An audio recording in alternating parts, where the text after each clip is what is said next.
The millionaire CEO signed the divorce until his secretary collapsed with a truth he never expected. Hello everyone. Before we begin today's story, I have a small favor to ask.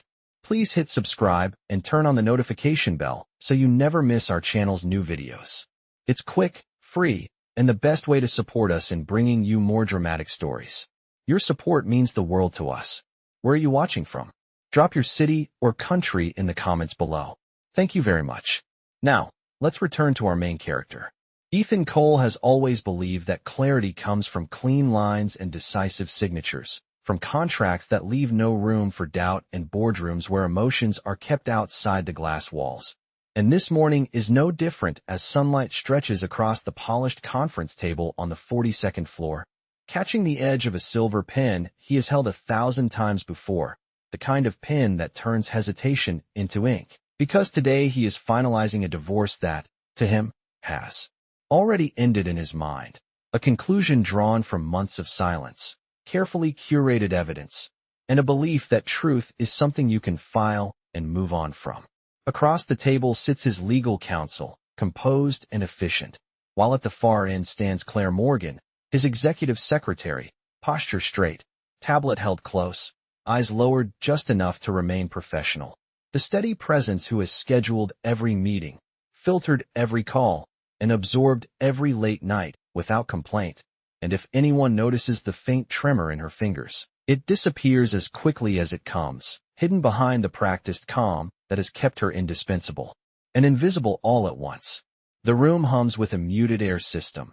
The city a silent backdrop beyond the windows, and when the document slides toward Ethan, he does not look up. Because looking up would mean acknowledging the weight of an ending he has convinced himself is necessary. And so he signs, a smooth stroke, then another initial, each movement precise, final, efficient, the way he has taught himself to be since the day vulnerability became a liability. The pen lifts, the paper settles, and for a split second there is a stillness so complete it feels like the building itself is holding its breath. And that is when the sound breaks. Not a dramatic crash or raised voice, but a soft, unmistakable shift, a chair leg scraping, a breath drawn too sharply, a tablet slipping from fingers that have finally lost their strength. And Ethan looks up just in time to see Claire sway, her composure giving way as if a switch has been quietly turned off, her knees buckling as she reaches instinctively for the edge of the table and misses, the world tilting before she sinks to the carpeted floor. There is no panic. No chaos, only the sudden realization that something essential has been ignored, and as people move toward her, Ethan remains seated for a beat too long, the pen still in his hand, the signature drying on the page, while a question he did not know how to ask begins to form, because Claire has always been there, always steady, always fine, until this moment proves that fine was never the full story.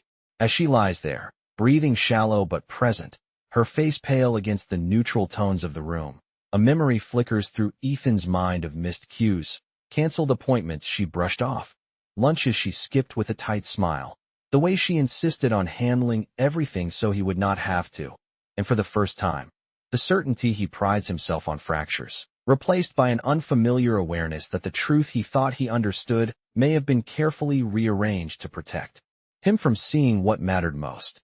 The elevator ride down feels longer than the 42 floors it travels, each second stretching as Ethan stands with his hands clenched at his sides, watching the digital numbers descend while the image of Claire collapsing replays in his mind with unsettling clarity. And when the doors finally open to the emergency entrance, he follows the paramedic stretcher at a distance that feels both too close and impossibly far. Because this is unfamiliar territory for a man who controls outcomes with planning and money, not waiting rooms and unanswered questions. The hospital smells faintly of disinfectant and brewed coffee, a strangely human mix that does nothing to calm the tension settling in his chest. And as Claire is taken behind a set of swinging doors, Ethan is left standing under fluorescent lights that reveal what boardrooms never do, the limits of certainty. He checks his watch out of habit and stops himself, realizing there is no schedule that can organize this moment. No assistant to quietly fix it before it becomes inconvenient. Minutes pass, then more, measured only by the steady rhythm of footsteps and distant pages over intercoms. And in that quiet, memories surface uninvited, moments he dismissed without a second thought. Claire insisting she was fine when he noticed her skipping lunch again. Claire waving off concern when she asked to reschedule a late meeting. Claire staying after hours so he could leave on time. And it occurs to him with growing discomfort that he never once asked why, because asking would have required him to slow down and listen. A doctor finally approaches, calm and professional, explaining that Claire is stable, that she fainted from exhaustion compounded by an underlying condition they are still assessing. And while the words are careful and measured, they land with a weight Ethan does not know how to deflect, because exhaustion is not something he associates with her, not because it was not there, but because he never allowed himself to see it. He nods, thanks the doctor, and sits alone on a vinyl chair that creaks slightly under his weight, a sound so ordinary it feels out of place in his life.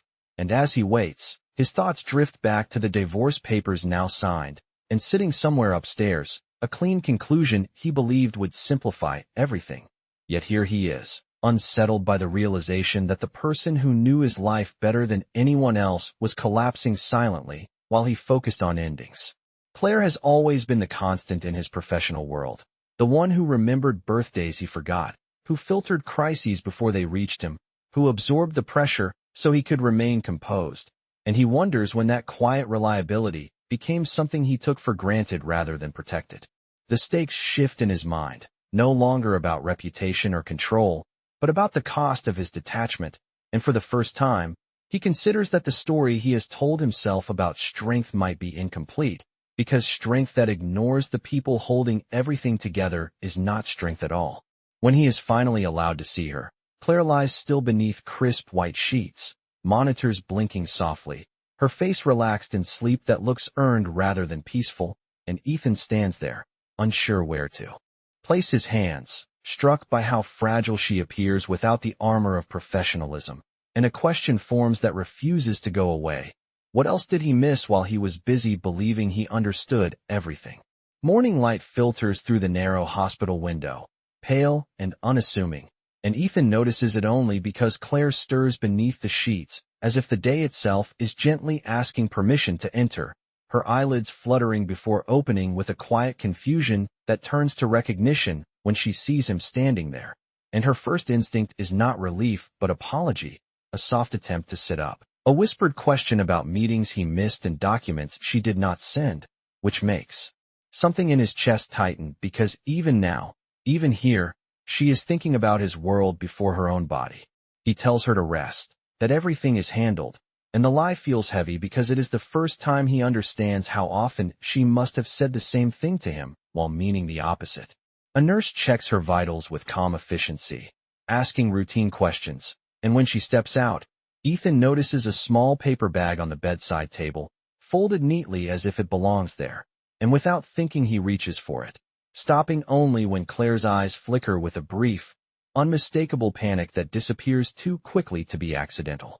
He pauses, then asks gently what it is, and she hesitates before answering, saying it is nothing important, just personal items she forgot to put away. But when he opens it with her permission, he finds prescription bottles with dates that stretch back months, labels filled with words he does not recognize but understands the weight of all the same. There are canceled appointment slips tucked between them, notes written in her precise handwriting, reminders postponed and rescheduled until someday that never came. And Ethan feels the room tilt not from shock, but from accumulation, the slow realization that this did not begin yesterday, that it has been unfolding quietly alongside quarterly reports and late-night strategy calls. He asks why she did not say anything, and Claire looks at the ceiling for a long moment before answering, choosing her words with care, explaining that there was never a right time, that there was always a deadline or a crisis that mattered more, that she told herself she would handle it once things settled down, and the irony of that statement is not lost on either of them. A doctor returns with a chart, speaking calmly about fatigue, stress, and an underlying condition that requires consistency and rest, words that sound simple until they are measured against a life built on being indispensable. And as the doctor leaves, Ethan notices the way Claire exhales, as if she has been holding her breath for months. He pulls a chair closer and sits, the distance between them shrinking into something honest, and he admits that he assumed she was always fine because she never said otherwise, and she offers a small, tired smile, saying she learned a long time ago that being fine keeps things moving, keeps people comfortable, keeps her needed. The plant is there now, undeniable, not a single dramatic reveal but a pattern of neglect disguised as professionalism, and Ethan feels the weight of his own role in it, not as a villain, but as a man who benefited from silence without questioning its cost. He looks at the prescriptions again, then at Claire, and for the first time he understands that the truth he is circling is not about betrayal or paperwork or endings, but about how easily care can be deferred when it does not announce itself loudly, and how much courage it takes to finally stop pretending that everything is under control. The hours that follow settle into a quiet rhythm, measured not by meetings but by the soft beeping of monitors and the muted shuffle of nurses changing shifts, and Ethan stays, canceling calls with brief messages that surprise his team more than any announcement could, because he does not offer explanations, only silence, and for the first time that silence is intentional. Claire dozes on and off, waking occasionally to sip water or answer a gentle question, and each time she opens her eyes she seems startled to find him still there, as if his presence is something temporary that might disappear if acknowledged too directly.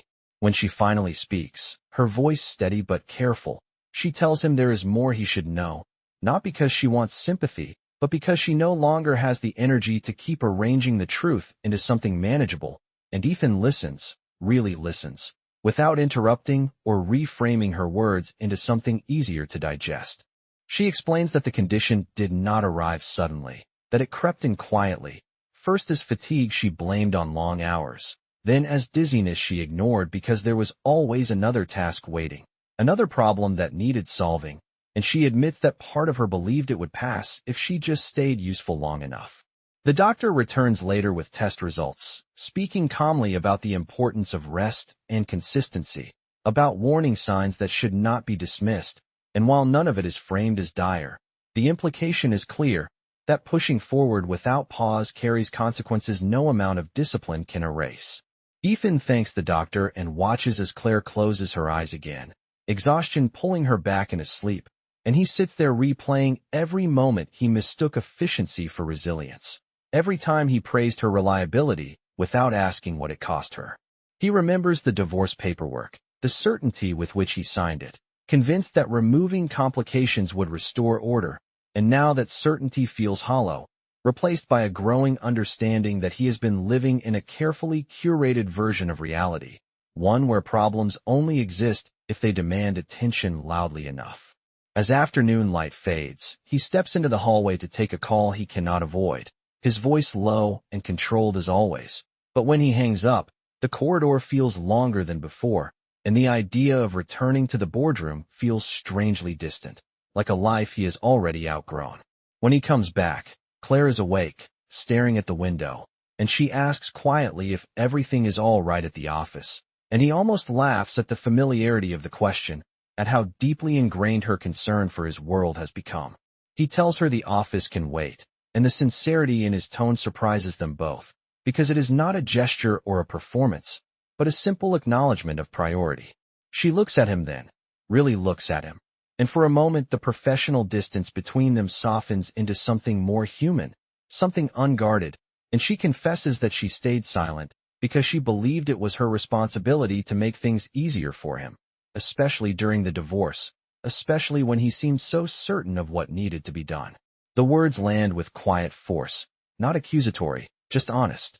And Ethan realizes that the truth he has been avoiding is not about documents or decisions, but about the way his certainty has shaped the people around him, asking them to absorb the weight so he would not have to. He reaches for the chair again and sits, closer this time, aware that this is not a moment to fix or solve, only to witness, and as the room settles back into its steady hum, he understands that the real unraveling has just begun, not in the form of chaos, but in the slow, deliberate undoing of everything he thought he understood about control, care, and the cost of silence. The night deepens outside the hospital window, city lights blurring into a quiet constellation, and with the change comes a shift in the room, not dramatic but unmistakable, as a senior physician joins them with a thicker folder and a gentler tone that signals the conversation has moved beyond routine updates. Ethan stands as the doctor explains what the tests confirm, that Claire's condition has progressed because consistency was sacrificed to endurance, that missed appointments and delayed care compounded stress into something her body could no longer negotiate, and that while it is treatable, it requires a commitment that cannot be postponed without consequence. The words are careful, clinical, and compassionate, but they land with precision, drawing a straight line from months of silence to the moment she collapsed on the conference room floor. Claire listens with her eyes closed, absorbing each sentence as if she has already known this outcome was coming. And when the doctor mentions the need for immediate changes, she nods, not in surprise, but in resignation, as though the truth has finally caught up to a plan she kept adjusting to fit everyone else's needs. When the doctor leaves, the room feels quieter than before, and Ethan notices how Claire's shoulders rise and fall, steady but tired, and he asks the question that has been forming since morning, why she kept going when her body was clearly asking her to stop. She opens her eyes and meets his gaze, not defensively, but with a clarity that feels earned, and she tells him that she believed stability was something she could provide, that if she could hold everything together long enough, the chaos around him would settle, and there would be time later to address herself. She admits that when the divorce process intensified, when his focus narrowed and his certainty hardened, she chose to be the constant rather than another variable, even when it meant ignoring the warning signs she could not afford to misunderstand. Ethan feels the weight of the reveal not as shock, but as accountability, understanding now that the truth he never expected was not hidden in malice or betrayal, but in devotion expressed through self-erasure. He thinks of the papers he signed, the finality he embraced, and realizes that while he was ending one chapter with confidence, another was unraveling quietly beside him, sustained by her determination to protect him from distraction. He sits back down, hands folded, and tells her he wishes she had trusted him with the truth, and she answers honestly that trust was not the issue, timing was, and timing always belonged to his world, not hers. The admission stings because it rings true, and he recognizes how often urgency dictated compassion, how easily he accepted support without asking its cost. The doctor returns briefly to outline next steps, emphasizing rest, boundaries, and a reduction in stress that cannot be symbolic, and as the plan is laid out, Ethan makes a decision without consulting calendars or advisors, understanding that some choices lose their value if delayed. He assures Claire that her health is the priority now, that work will adjust, not the other way around. And while she looks skeptical, there is a flicker of relief she cannot fully suppress. As the room settles again, Ethan watches the monitors blink steadily and understands that the reveal has shifted everything, not by introducing danger, but by exposing the quiet bravery that kept his life moving forward while he remained certain he was the one in control. And in that realization, the truth becomes unavoidable, that healing will require more than treatment. It will require him to relearn what leadership looks like when care is no longer optional, but essential. The next morning arrives quietly, marked by the soft clink of a breakfast tray and the pale glow of sunrise slipping past the blinds, and Ethan realizes he slept sitting upright in the chair, jacket folded carefully beside him, because leaving no longer felt like an option he could justify. Claire notices when he shifts, offering a small, apologetic smile, as if his presence is an inconvenience she needs to correct, and he tells her it is exactly where he wants to be, the words simple but unfamiliar in his own mouth. The hospital begins its daily rhythm around them, nurses checking charts, a doctor offering brief reassurance, and through it all Ethan stays, observing details he once dismissed, the careful way Claire measures her movements, the way she pauses to gather strength before sitting up, the quiet discipline it takes to follow instructions rather than power through discomfort. He answers calls in the hallway now, not with his usual clipped authority, but with a restraint that surprises everyone involved, delegating without micromanaging, postponing decisions he would have once forced through sheer will. And each time he returns to the room, he feels a subtle recalibration taking place, as if his world is being resized to fit something more human. Claire asks about work out of habit, and he tells her the truth, that things are being handled, that nothing is falling apart without him. And the admission carries an unexpected relief, because it challenges the belief that he alone holds everything together. He brings her water, adjusts her pillow under the nurse's guidance, listens as she speaks about mundane things, books she has not finished, a plant she forgot to water at home, details that remind him she exists beyond schedules and emails, beyond the role that made her essential yet unseen. In the quiet stretches between visits, his thoughts turn inward, replaying conversations he rushed through, moments he assumed were resolved because they did not disrupt his focus. And he recognizes a pattern he never named before.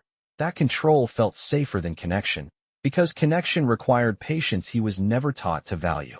He apologizes once, awkwardly, not for a single decision, but for the accumulation of them, for mistaking her silence for strength and her reliability for limitless capacity. And Claire listens without interruption, absorbing the words as carefully as she once absorbed his expectations. She tells him she never blamed him, that responsibility was something she carried willingly, but her voice wavers just enough to reveal the cost of that choice. And Ethan understands that healing will not come from assigning fault, but from changing what comes next. The doctor returns to outline the discharge plan, emphasizing reduced stress, clear boundaries, and the importance of support, and Ethan speaks up, confirming arrangements, making adjustments. That placed Claire's recovery above convenience, not as a grand gesture, but as a necessary correction. When they are alone again, Claire studies him quietly, noting the difference in his posture, the absence of urgency in his movements, and she asks what changed, and he answers honestly that he did, not because he wants to, but because he has to, because the version of himself who signed papers without looking up is not the one he wants making decisions anymore. The crisis settles not with drama, but with resolve, a mutual understanding that something fundamental has shifted, and as the room fills with the steady sound of breathing and distant footsteps, Ethan accepts that this part of the journey is not about fixing Claire, but about unlearning the habits that made her feel invisible, and in that acceptance, the first real steps toward healing quietly begin. The return to the office happens a week later, not with fanfare, but with a noticeable shift in atmosphere that Ethan senses the moment he steps into the building, because the familiar hum of productivity now carries an undercurrent of unease, as if the walls themselves are aware that something has changed.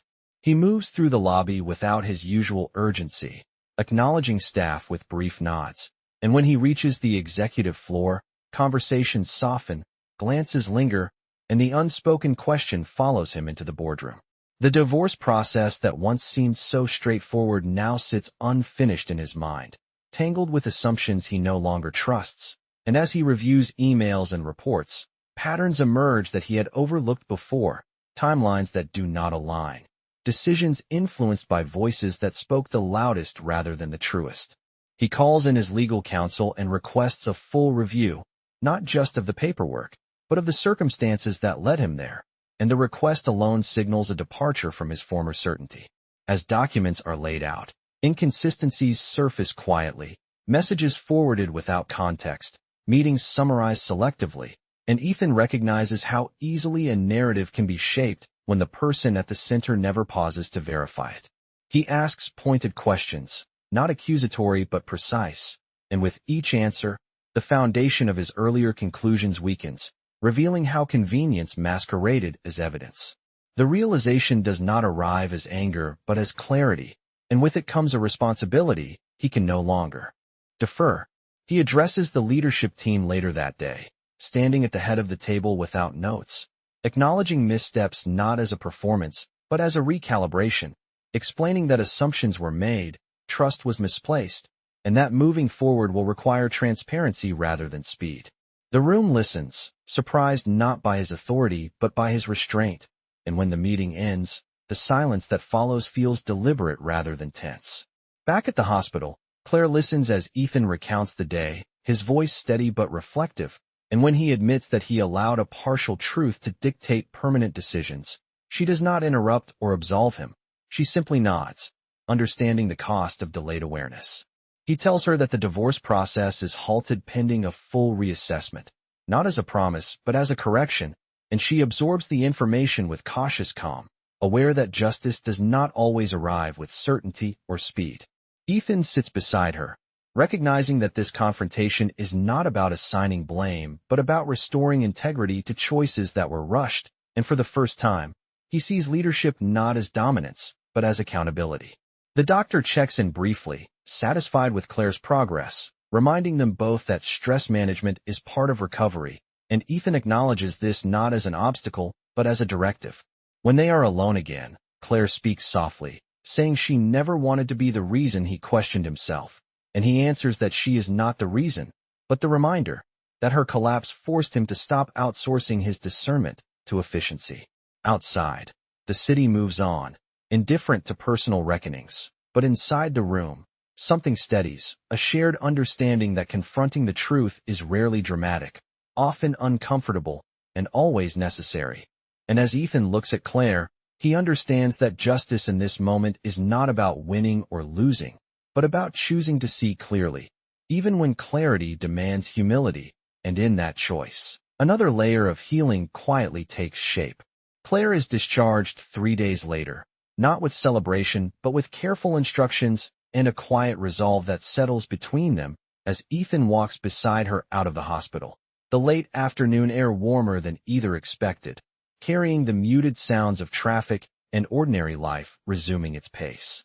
He opens the car door without thinking, waits while she adjusts herself slowly, and when he drives, he does so without checking his phone, the city passing by in a blur that feels less urgent than before. At her apartment, a modest space filled with soft light and signs of a life lived quietly, Ethan notices details he never had reason to see: a stack of books on the coffee table, a small plant revived with fresh water, a calendar marked with reminders she once ignored. And he understands how little he truly knew about the person who organized his entire world. He insists on staying long enough to make sure she is settled, to arrange follow-up appointments, to move stress out of reach rather than pretending it can be managed through endurance alone. And while Claire protests out of habit, her resistance lacks conviction, replaced by a tired gratitude she does not know how to disguise. Over the next weeks, Ethan's presence shifts from constant to intentional, checking in without hovering, supporting without directing, and each interaction feels like a recalibration of something long overdue. At work, changes follow, not loudly but decisively. Responsibilities redistributed, expectations clarified, boundaries respected, and when colleagues ask about Claire, he answers with care, not deflection, acknowledging her contribution without reducing her to a cautionary tale. One evening, after a follow-up appointment confirms steady improvement, Ethan invites her to dinner, not as a gesture of obligation, but as an offering of normalcy, and they sit at a quiet restaurant where conversation moves easily, free of agendas and deadlines. He tells her he has withdrawn the divorce entirely, not as leverage or persuasion, but because the process no longer reflects the truth as he understands it, and he makes it clear that any future decision will be grounded in honesty rather than assumption. Claire listens, absorbing the words with a measured calm, appreciating the clarity without rushing to fill the space they create. And she tells him that recovery has taught her something too, that being needed is not the same as being valued, and that she will not return to a version of herself built on silence. Ethan nods, accepting the boundary without argument, because he recognizes its necessity, and in that acceptance, something softens between them, not romanticized but real.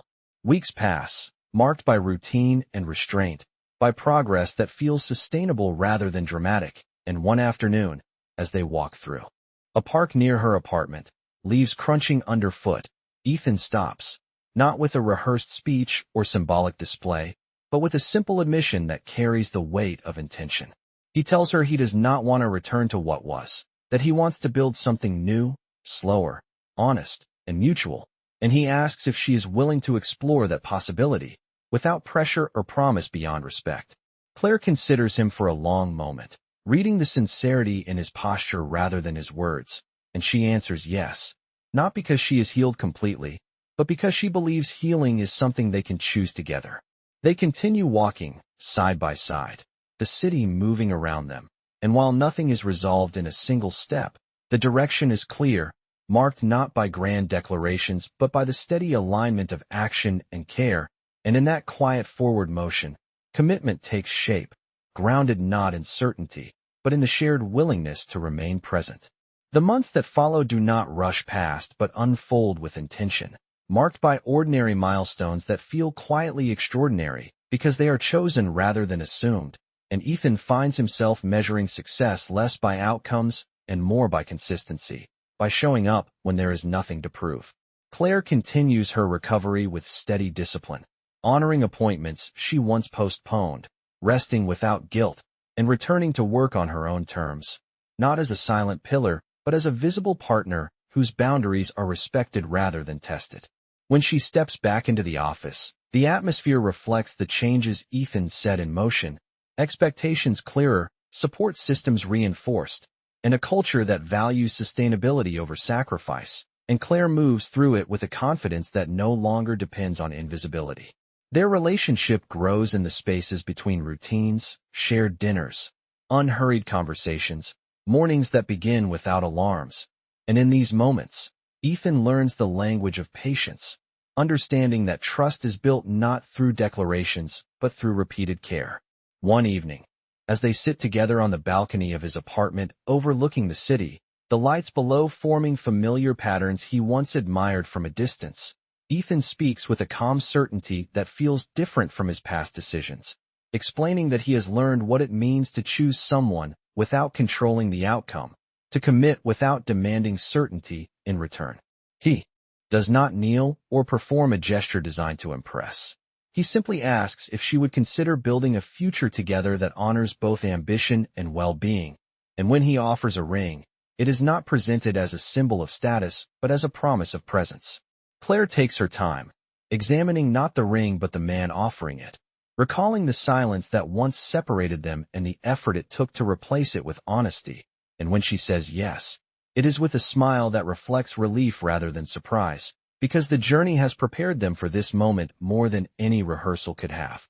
They share the news quietly, with close friends and colleagues who understand the significance not because of wealth or influence, but because they witnessed the transformation that preceded it, and the celebration that follows is simple, grounded, and sincere.